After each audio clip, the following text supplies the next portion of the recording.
In the shadowy corridors of psychological thrillers, where grief morphs into obsession and trust crumbles under the weight of buried secrets, Netflix's The Beast in Me emerges as a masterclass in narrative tension, culminating in a finale that leaves viewers dissecting every frame long after the credits roll.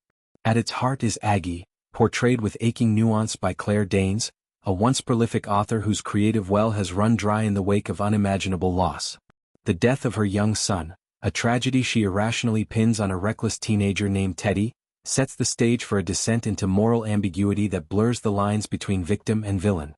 As Aggie navigates this fractured landscape, she crosses paths with the enigmatic Nile, played by the chameleonic Matthew Rhys, and his poised second wife, Nina, brought to vivid life by Brittany Snow. What begins as a tentative alliance unravels into a web of deception, forcing confrontations with the beast that resides in us all, a primal force of rage, regret, and retribution that the series probes with unflinching depth. The plot's slow-burn ignition finds Aggie, hollowed by bereavement, retreating into isolation until the arrival of her affluent new neighbors disrupts the stasis. Nile, with his polished demeanor and veiled histories, offers an unlikely salve, intellectual camaraderie that reignites her dormant muse. Yet, shadows linger. Whispers of his first wife's vanishing act under murky circumstances taint the idyll. Aggie's initial foray into amateur sleuthing, driven by a cocktail of curiosity and catharsis, yields a tentative exoneration. Nile, she concludes, is no monster. This fragile peace shatters with Teddy's abrupt disappearance, a vanishing that catapults Aggie back into the abyss. Her renewed investigation peels back layers of Nile's facade, revealing not just culpability but a calculated orchestration of events designed to ensnare her in his sins. The revelation hits like a gut punch. Nile, the charming confidant, has framed Aggie for Teddy's murder, twisting her grief into a noose of his own making.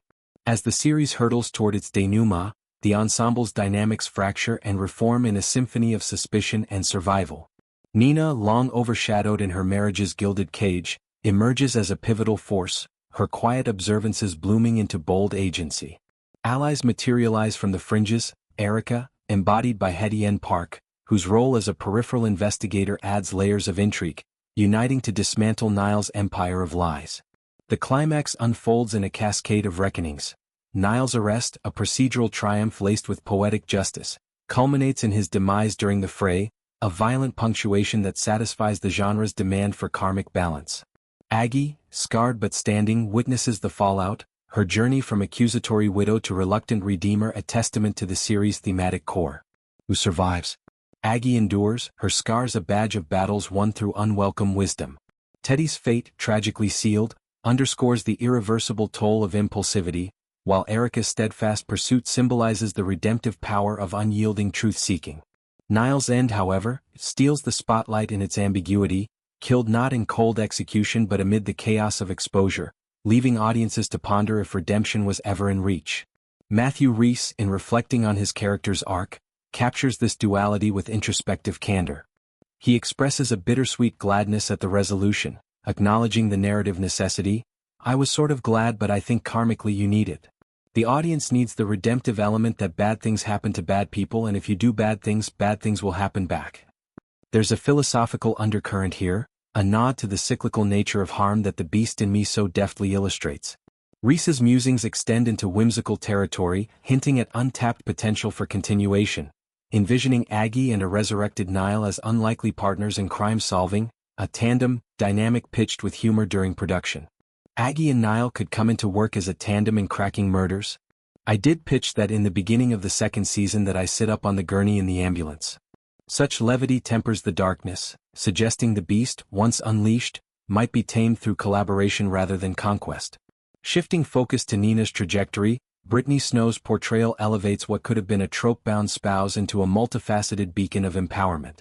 The finale's tender yet tense coda, Nina cradling her newborn, the fruit of her union with Nile, while grappling with inherited shadows, crystallizes her evolution. As she gazes at the infant, a silent query hangs. Will this child bear the worst traits of a father whose legacy is laced with lethality?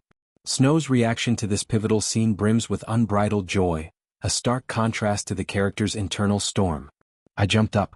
I actually audibly let out a scream or a little squeal, and I jumped up out of my seat that I was sitting in. I was so excited for my character and for Nina for standing up for myself and for herself. This exuberance speaks to the actress's investment, a fierce advocacy that ensured Nina transcended dimensionality. I advocated for myself a lot with this show and needed to make sure that Nina wasn't just a one-dimensional character. She means so much more in this show. Through Snow's lens, Nina becomes a mirror for viewers wrestling with complicity, her arc a clarion call to reclaim narrative agency in relationships marred by manipulation. Hetty N. Park's Erica adds another stratum, her character's excavation of the dark side, resonating as a meta-commentary on the series itself. The exploration of our dark side, the beast in all of us, and how it plays out in each character was so interesting to me. It was definitely a page-turner as I was going through it. Park's words encapsulate the thrill that propels the beast in me from mere suspense to profound inquiry.